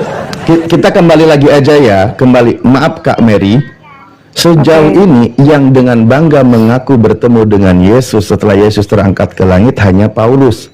Habis itu kan dia menulis surat-surat sebagai pengajaran, lalu diikuti oleh banyak orang-orang Kristen. Berarti Matius 24 tadi menggenapi perkataan Yesus karena nggak ada kandidat lain. Nggak ada kandidat lain. Siapa kandidat lain yang mengaku bertemu dengan Yesus? Nah, kita lihat selidiki pengajarannya. Apakah pengajaran Yesus itu sama dengan pengajaran Paulus? Itu lebih jauhnya. Bisa ke materi berikutnya. Tapi sekarang, ketika Yesus mewanti-wanti, kalau ada yang bertemu mengaku sebagai Yesus di padang gurun, di balik bilik, jangan kau percaya, jangan kau ikuti dia. Paulus dalam perjalanannya ke Damsyik itu kan melewati padang gurun, mengaku bertemu dengan Yesus. Yesus padahal belum waktunya datang. Pesan Yesus jangan percaya. Sekarang gini Kak, Yesus itu dengan serius mewanti-wanti, camkanlah, camkanlah. Artinya perlu digenapi. Tidak mungkin Yesus berbicara tanpa ada penggenapan, itu nggak mungkin. Karena dia sedang bernubuat. Apa yang diucapkan oleh Yesus berdasarkan isi pengajarannya, bahkan di Matius 23 Matius 23 dia katakan semua itu akan ditanggung oleh angkatan ini. Ahli Taurat, orang Farisi yang menyesah jemaat dan seterusnya, itu akan digenapi oleh angkatan ini. Nah, jadi harus ada pembuktian. Ucapan Yesus itu harus dibuktikan. Kalau belum dibuktikan sampai detik ini, artinya nubuatan Yesus itu gagal. Maka harus dibuktikan. Coba. Jadi untuk Kristen mestinya memahami, silakan diabadikan ajaran orang itu, masukkan ke dalam kitabnya, tetapi itu sebagai pembuktian, ini loh ajaran Yesus, ini ajaran anti Yesus. Itu maksudnya begitu. Karena kalau kita lihat isi dari pengajaran pun sangat bertolak belakang. Anda nggak perlu kami bacakan ulang-ulang, googling aja. Total prinsip ajaran Yesus, ajaran Paulus, apa kok isi kontradiksinya? Anda akan temukan banyak di situ. Ya, jadi kalau Anda tidak percaya ada pembuktian, maka Anda tidak percaya dengan nubuatan Yesus. Makanya dia berkata di Matius 7, "Enyahlah daripadaku, aku tidak mengenal kalian, kalian semua pembuat kejahatan." Yesus mengaku tidak mengenal orang-orang yang bermukjizat pakai nama Yesus. Tadi ada Mesias palsu yang melakukan mukjizat dan tanda-tanda yang dahsyat. Yesus akan mengusir mereka. Nah, itu silakan renungkan. Tapi kalau memang Anda Kristen yang selama ini sudah terdoktrin, memang itulah Kristen itu kan mendengarkan ajaran Paulus, kan gitu. Saya kasih satu contoh, sebenarnya banyak contoh ya. Ancaman Yesus di Matius 23, bahkan di ayat 9 dia katakan sebelum ciri-cirinya lebih banyak lagi ke bawah, Yesus berkata, "Jangan kau sebut satupun Bapa di bumi ini, karena hanya satu Bapakmu yang di surga." Tiba-tiba Paulus mengaku dirinya sebagai Bapa dalam Yesus untuk orang-orang Kristen. Nah, padahal Yesus bilang, jangan kau katakan, jangan kau sebut siapapun Bapa di bumi ini. Dia sudah berkata, akulah Bapa di dalam diri Yesus. Nah, itu ciri-ciri awalnya udah kelihatan. Tapi itu bagian dari ciri-ciri kan gitu. Ini contohnya ya yang di sini. Di sini. Ini kan dia menceritakan Matius 23 juga di situ menjelaskan tentang celakalah yang ciri-cirinya tidak lepas dari orang tersebut.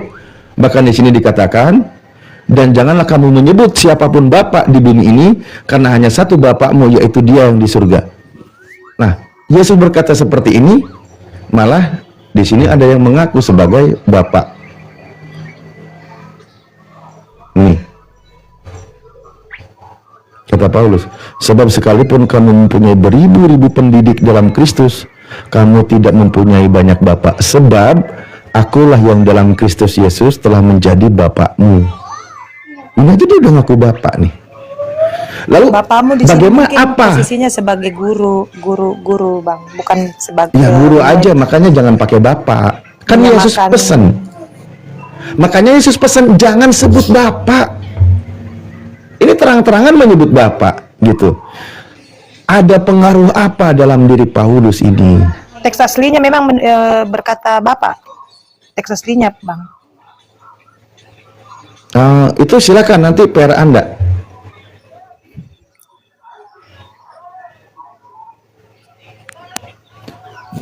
Itu nanti silakan tugas Anda Ini untuk Bapak mencari Rohani, lagi. mungkin penegasan Paulus kalau saya lihat. Bapak rohani silakan, tapi jangan sebut Bapak. Jangan sebut Bapak, kata Yesus. Itu pesan Yesus. Nah, kembali lagi, saya izin ya, ini yang paling pentingnya. Apa sih yang mempengaruhi Paulus berdasarkan pengakuan Paulus? Hal apa yang mengganggu Paulus dari pengakuan Paulus? Ini kalau dari pengakuannya ya, masih di Korintus surat yang sama. Kayaknya tadi malam sudah dibahas deh. Ternyata memang Paulus mengaku dirinya itu tidak lepas dari pengaruh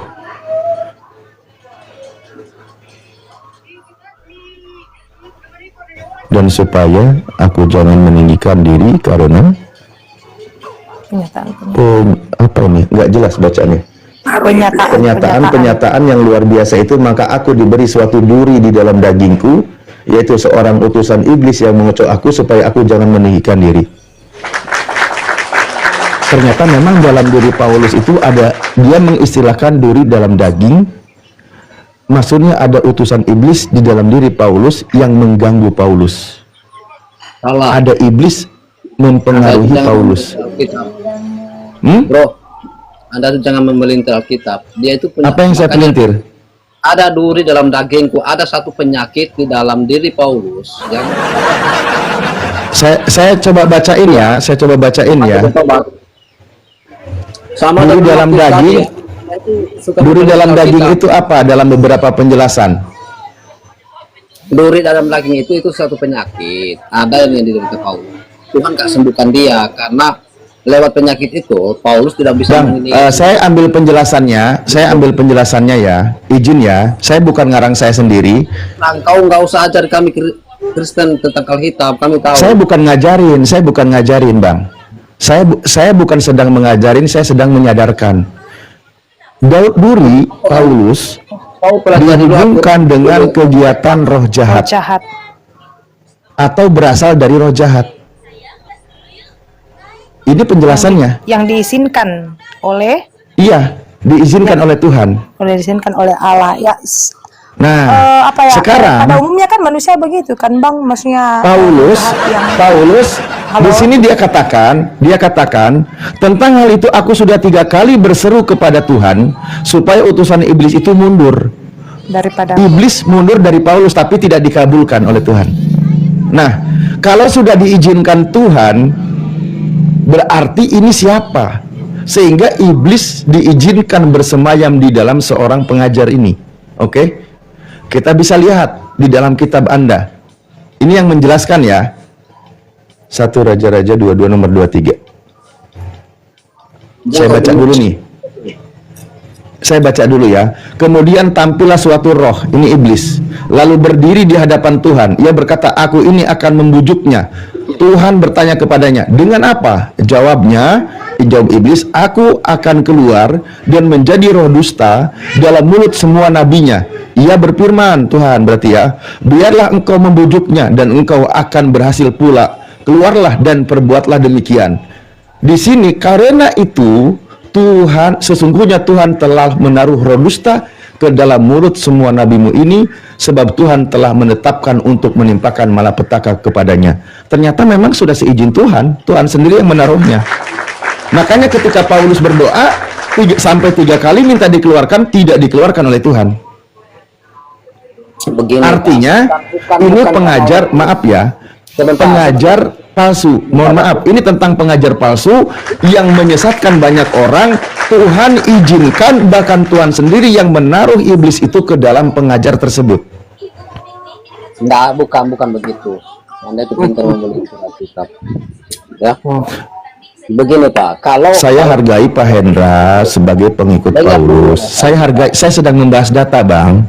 iya, tapi cara menafsirkan itu salah. Yang mana yang salah?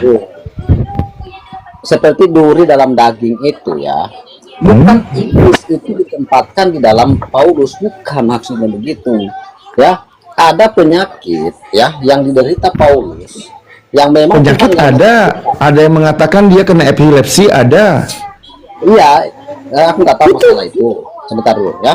Ada datanya. Jadi Tuhan nggak mau angkat itu. Melalui penyakit itu, Paulus tidak meninggikan dirinya, tidak merasa lebih dari yang lain. Oke, Begitu maksudnya. sudah jelas ya. Tapi iblis itu ada di dalam diri Paulus, bukan. Ya. Bukan begitu Saya sudah maksudnya. nampilkan data. Mohon maaf, tadi saya bilang 15 menit. Saya tidak bisa lebih, sudah ditungguin. Mungkin nanti sekitar 1 jam saya bisa kembali lagi. Mohon maaf ya. Itu silakan renungkan. Yang saya tampilkan itu data, bukan asumsi pribadi. 1 Raja-Raja pasal 22 itu kan ada konteksnya, Bang. Di sini Betul, kalau tentang roh konteksnya kan nabi palsu. Ahab tewas dalam perang di Ramut Gilead. Ya, silakan dibaca. Itu ketika nabi palsu, pengajar palsu, itu Tuhan mengizinkan iblis masuk mengganggu pengajar tersebut untuk menyesatkan orang. Tapi silakan ya, saya cuma bacakan. Saya izin host, ini sudah ditarik terus sama anak. Iya, Mohon dalam maaf ya, 1 mohon Raja-Raja maaf. 22 itu Oke. konteksnya Ahab tewas dalam perang di Ramut Gilead. Konteks perikop stetoskop Apa sih? Itu kalau mau ditarik Jadi, benang merahnya ke Paulus Udah jauh sekali. diajarin stetoskop, perikop, kop itu nggak ada dalam ngapain kalian paksa kalau nggak ada? Gimana sih? Saudariku Meriati, saudariku, makanya tadi ku bilang kop stetoskop kop itu nggak ada di dalam original teks. Itu ada untuk menyesatkan kalian aja, menyesatkan Kristen. Contoh tadi Matius 24 nomor 4 sampai 5. Yesus ngomong kepada murid-muridnya loh. Pesan Yesus itu berlaku pada saat Yesus terangkat ke sorga menurut keimanan teman-teman Kristen. Tapi kali ini tadi Tidak ada bang, waktunya di situ tentatif bang. Waktunya coba tentatif, tidak ada menjelaskan di situ bahwa Tapi yang dijelaskan itu Ustadz teks Alif itu tadi- berlangsung pas setelah naik ke sorga. Iya, yang dijelaskan Ustadz Alif tadi, waktunya sudah dekat, penyesat itu akan datang, kata Yesus di dalam Lukas. Gimana tuh? Waktunya sudah dekat. Pertama tuh di dalam Lukas. Yang kedua Ya, Ustadz kami Alif juga punya mengajarkan penafsiran lagi. yang lain bang. Oh, penafsiran tentang hal pula. itu. Kami tangkapnya begini, ada 3 yang bantah kau kalau mengatakan stetoskop perikot akhir zaman itu kop itu ada 3 yang bantah kamu. Yang pertama, di dalam Lukas tadi yang diajarkan Ustadz Alif itu sudah dekat waktunya penyesat itu. Di dalam antikristus juga di dalam 1 Yohanes 1 nomor berapa tadi itu? Antikristus itu internal Kristen. Yang ketiga, soal stetoskop itu nggak ada dalam original teks. Ada 3 yang tampil kau, ada 3 argumentasi yang tampil. Antikristus apa bang tadi antikristus berarti yang seinternal kita. Kalau saya memahaminya berbeda bang. Nah itu coba perhatikan. Antikristus itu artinya bang. Antikristus itu bang artinya bahwa memang orang yang tidak menerima pengajaran tentang Kristus itu sendiri. Antikristus orang-orang di luar itu orang-orang jangan hanya Yahudi, antikristusnya kau orang-orang ambil, Yunani Bang. dan sekitarnya. Ayatnya Tapi kau Bang baca katakan di- antikristus ayatnya. abang katakan itu berarti Ayat, yang bukan internal antikristus dengan yang orang dibacanya Kristen itu. enggak bang.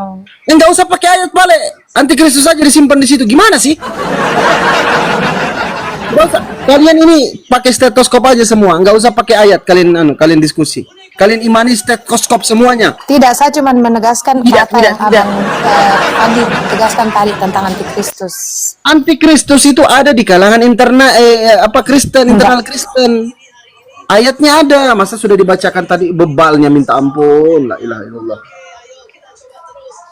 Cari aku tunjukin ya. Antikristus itu di luar bang, di luar Ilah, yang percaya kepada Yesus. Ini iblis apa yang ada di dalam tubuhmu ini, Dek? Bukan urusan. 1 Yohanes, baca 1 Yohanes 2 nomor 18 nomor 19. Perikop stetoskop ini bikin jengkel sebenarnya. Ini di dalam original teks nggak ada loh. Tahu nggak ini buatan siapa? Antikristus itu bang orang-orang yang tidak menerima Kristus. Jangan Bang. antikristusnya yang diartikan. Ini ada ayat, ini yang dibaca ayat bukan antikristusnya. Gimana sih? Yang kita baca inilah penyesat ini, stetoskop ini bikin Kita baca. Anak-anak Abang marah sendiri. waktu ini coba langsung aja kalau gitu ya. Jadi memang mereka itu antikristus itu yang anti Yesus berasal dari antara kita. Ini loh poinnya. Ini ketampolnya di sini juga. Oke, sementara di dalam Lukas yang diajarkan Ustaz Ali tadi, Lukas 21 nomor 8, jawabnya, waspadalah supaya kamu jangan disesatkan sebab banyak orang yang akan datang dengan memakai namaku dan berkata akulah dia atau akulah Mesias, akulah Kristus, dan saatnya sudah dekat. Jangan ini, coba perhatikan saatnya sudah dekat. Bagaimana mungkin ini ke akhir zaman? Makanya stetoskop itu bikin sebel. Stetoskop itu fungsinya 2. Yang pertama memperbodoh umat Kristen, yang kedua menyesatkan umat Kristen. Itu stetoskop maksudnya. Ada 2 loh. Memperbodoh umat Kristen, menyesatkan umat Kristen, itu stetoskop itu. Ini ada ayat, jangan stetoskop kalian berdasarkan.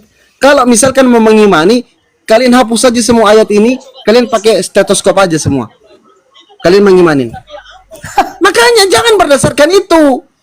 Kita dikasih akal sama Tuhan, kita pakai akal kita, otak kita, belajari ya. Betul nggak ini stetoskopnya kayak gini? Kita pelajari, kita baca kembali. dengan nalar kita gunakan. Coba saatnya sudah dekat. Masa akhir zaman saatnya sudah dekat kata Yesus. Gimana sih? Dan kan cara pemahamannya seperti itu.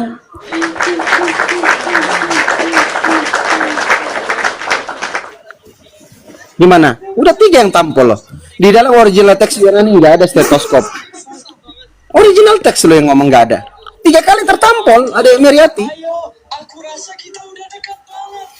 Makanya Gak apa-apa Kak Bang, karena kecerdasan emosional saya lumayan bagus. tapi tangkap kan yang saya sampaikan kan, di 3 kali dibantah tuh. Iya, Yang Bang. jadi persoalan begini Dek, coba perhatikan.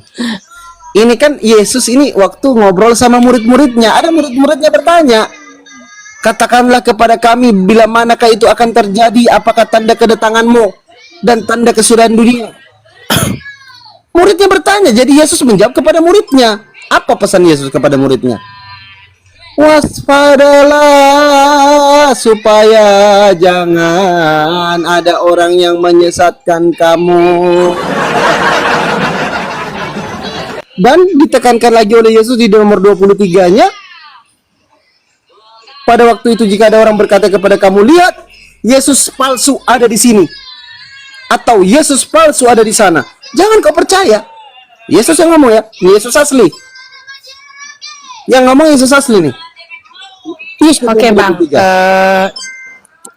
jadi Yesus asli Abang menurut Abang itu yang seperti bagaimana versi Yesus Abang? asli itu yang mengaku dirinya utusan Tuhan waktu menghidupkan Lazarus. Aku kasih contoh ya, ini Yesus asli nih. Gini caranya belajar deh, coba perhatikan. Yohanes 11:40. Coba Yesus, bukankah sudah kukatakan kepadamu jikalau engkau percaya engkau akan melihat kemuliaan Elohim. Bahkan Yesus pun ngomong, kalau kau percaya sama Yesus, kau melihat kemuliaan Elohim, kehebatannya, kekuasaannya. Kenapa Elohim yang kuasa? Karena dia memberikan Yesus mukjizat untuk menghidupkan orang mati. Ini 41-nya. Maka mereka mengangkat batu itu lalu Yesus menengadah. Tahu menengadah? Ya, melihat ke atas, menengadah, mengarah ke atas. Mengarah ke atas, oke? Yesus menengadah ke atas dan berkata, Bapa, Tuhan, coba ganti Tuhan ini. Pasti kaget. Tuhan, aku mengucap syukur kepada Bapa, aku mengucap syukur kepadamu karena engkau telah mendengarkan aku. Doa Yesus itu sering didengarkan. Contoh di dalam Ibrani 5 nomor 7 ketika Yesus berdoa, Yesus dikabulkan doanya karena Tuhan itu, Elohim itu mendengarkan doa Yesus. Aku tahu, kata Yesus, bahwa engkau selalu mendengarkan aku. Doa Yesus itu selalu didengarkan.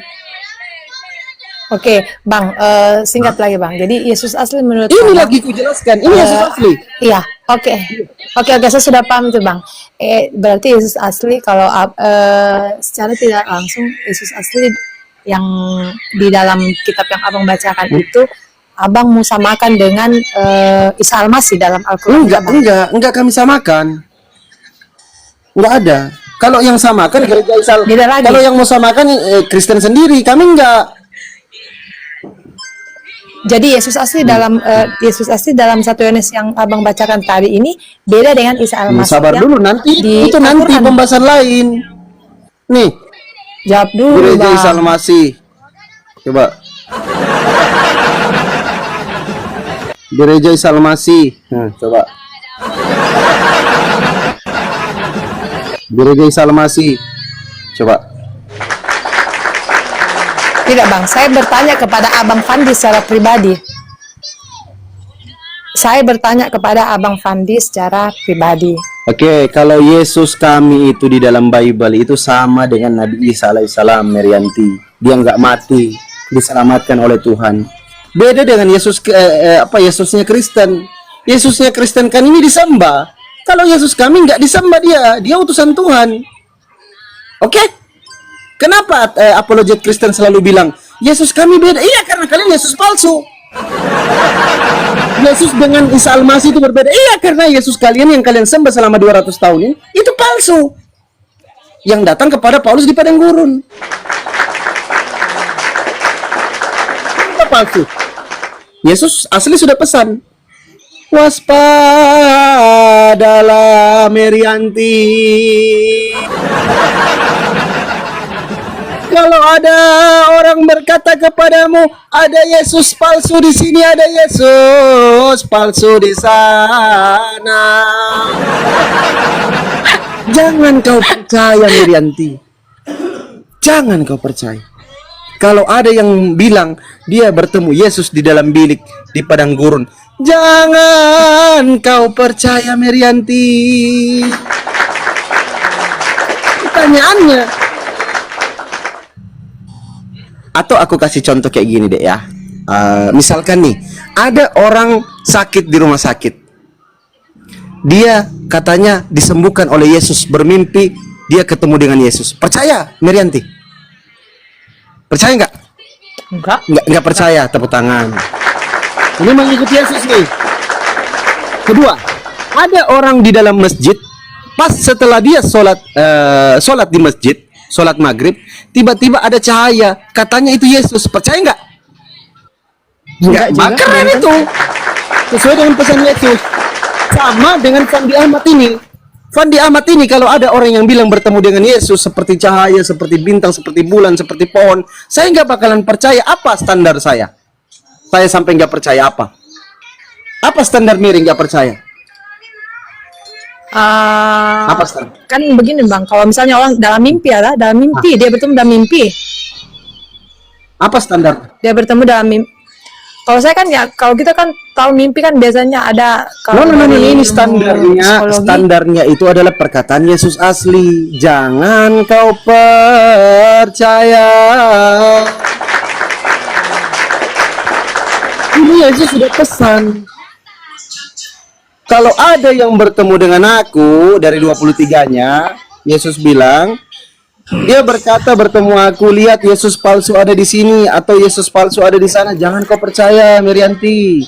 Berikutnya, jadi apabila orang berkata kepadamu, Mirianti, lihat ada Yesus palsu ada di padang gurun, jangan kau pergi ke situ. Atau Yesus palsu ada di dalam bilik, jangan kau percaya. Sedangkan yang ditemui Paulus di mana? Padang gurun. Ini standar kita. tapi banyak juga Bang ya, jujur banyak juga Bang dari ayat-ayat, beberapa ayat-ayat Alkitab yang lain yang menunjuk itu nabi palsu itu yang mendapatkan penglihatan di gua. Nah, itu kita kemudian perjanjian lama. Tahu karena racun. Miriati, sebentar ya, sebelum kita lanjut, boleh kita bahas. Yang kami pelajarin selama bertahun-tahun tentang kitab perjanjian lama itu, nggak ada nubuatan tentang nabi di luar Israel. Itu hanya untuk Bani Israel semata. Yesaya, Yeremia, perjanjian lama untuk menubuatkan nabi-nabi palsu itu berlaku hanya untuk umat Israel. Selama bertahun-tahun kami kaji, kami pelajarin. Nggak ada untuk di luar bangsa Israel. Karena kenapa? Nabi Musa itu diutus untuk Bani Israel. Nabi Musa nggak diutus untuk seluruh dunia. Sama halnya dengan Yesus, Matius 15:24. Yesus hanya diutus untuk Bani Israel. Bukan untuk seluruh bangsa dia diutus. Yang seluruh bangsa atau seluruh ayatnya aku kasih. Biar belajar. Tar. Duh. Sabar ya. Saya mute dulu, sabar.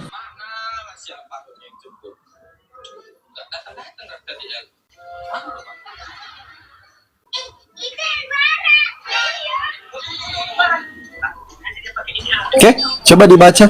Adik Marianti.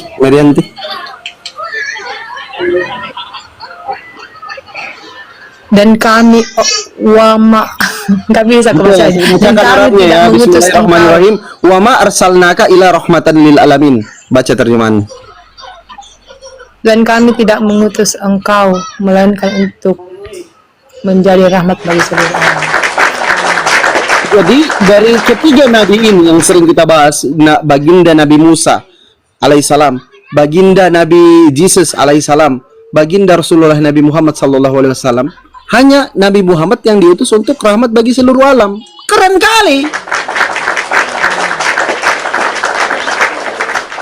Ini surat, kalau Bang, saya mau bertanya, kalau misalnya ini surat Al-Anbiya, berarti yang menulis bernama Al-Anbiya ya, atau gimana? Ya nggak usah ketawa bang, kan kita bertanya tuh bang, Iya, kan pertemuan seperti itu, misalnya kayak Injil. Kenapa beda kitabmu itu? Tahu nggak kitabmu dengan Al-Quran ini ibarat bumi dan langit, tahu nggak? Ya maksudnya ini kalau surat ini ditulis misalnya Al-Anbiya Ini berarti manusia yang tulis, ini wahyu Ya, turunkan kepada ya. baginda Rasulullah Nabi Muhammad Sallallahu Alaihi Wasallam. ditulis oleh sahabat. Ditulis oleh sahabat, Hmm. bukan ditulis oleh Tuhan. Terus judulnya kenapa? Iya, saya bertanya. Serius ini, Tuhan Bang, yang saya bertanya. turunkan ayatnya, nama surahnya ini Al-Anbiya. Ini Tuhan yang kasih wahyu kepada baginda Rasulullah Nabi Muhammad. Ya, Nabi Muhammad mengikuti apa yang dianjurkan oleh Tuhan, diwahyukan oleh Tuhan kepada dia. Enggak ada satu kata pun tambahannya Nabi Muhammad di sumbangannya Nabi Muhammad di ayat ini. Enggak ada. Enggak ada satupun dalil sisipan beliau. Al-Anbiya itu kan ada surat Muhammad, surat Yusuf, surat Nuh, surat Maryam. Berarti menceritakan tentang kisah sebelumnya kan. Al-Anbiya itu siapa? Al-Anbiya siapa? Bukan nama itu wahyu untuk para nabi nih, untuk para gimana ya? Ustadz Felix, silakan Ustadz. Oke, jadi ketika di situ dikatakan surah An-Anbiya, berarti menceritakan tentang nabi-nabi, menjelaskan siapa Nabi Muhammad. Makanya tadi dijelaskan wa ma arsalnaka illa rahmatan lil alamin, menjelaskan Nabi Muhammad adalah utusan. Ya, satu contoh lagi ada satu contoh lagi surah Al-Qiyamah menjelaskan tentang peristiwa hari kiamat. Nah, sama dengan surah An-Nisa menjelaskan tentang perempuan. Itulah Al-Qur'an ya, jelas penulisnya. Siapa penulisnya? Penulisnya adalah Said bin Sabit pada tahun 650 Masehi. Ya, jelas penulisnya. Sementara Bible kan tidak tahu siapa penulisnya gitu, Bang Pandi. Lanjut. Ya, kita kembali ke tema tadi. Gimana? Standar yang saya sampaikan kepada Merianti sebelum kita serahkan ke